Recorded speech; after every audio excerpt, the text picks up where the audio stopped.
Next up, Ashenton. In this video, I'll show you the mythical crate, weapon and armor crates, as well as the 2 rift anchors. Zooming in, this is an ember strand right near the center to the southwest. We'll start off right over here, just to the north of the first rift anchor. So you can grab that first and head directly up north to these little buses over here. Starting off, you'll find a hidden mystical crate right here that you can climb on top of the buses, touch, head to the other one, finally the third one, and there's our mystical crate. I'll grab this and we can continue from here. Although, just to begin, I'll grab the rift anchor just to the south of us up this building. So you could probably parachute down onto that. So climbing up this building, the easiest way is probably through the outside, up this little tree on the south side, then up the ladder, all the way to the top, and from here to the right, up here, very carefully.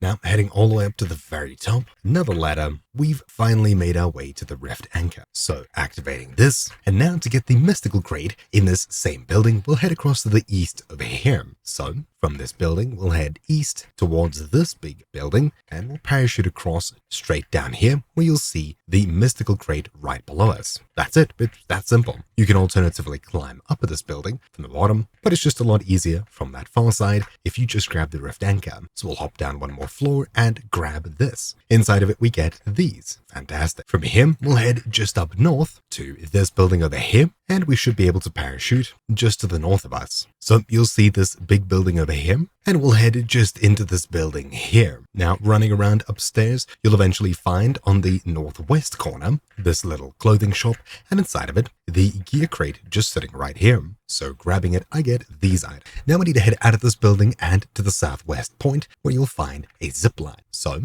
towards this broken highway, just to the southwest of the building we're just in, you'll find this over here. So we'll climb onto it and zip line up.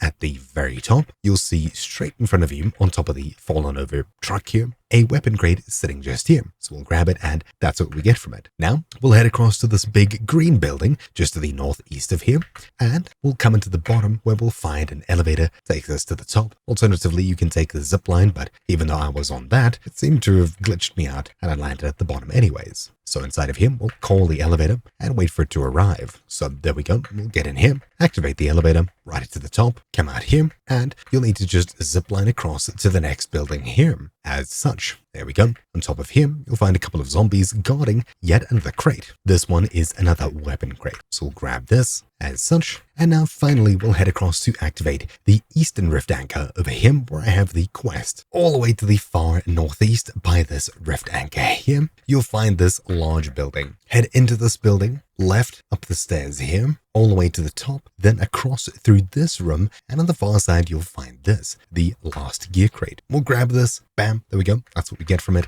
And on the opposite side of this building, also upstairs, you'll find the rift anchor, or the second rift anchor. So we'll activate this, and there we go. We're now 100% done with this area. So hopefully you found this video useful. Thank you for watching. My name's been Troubleshoot, and I'll see you all next time. Ciao.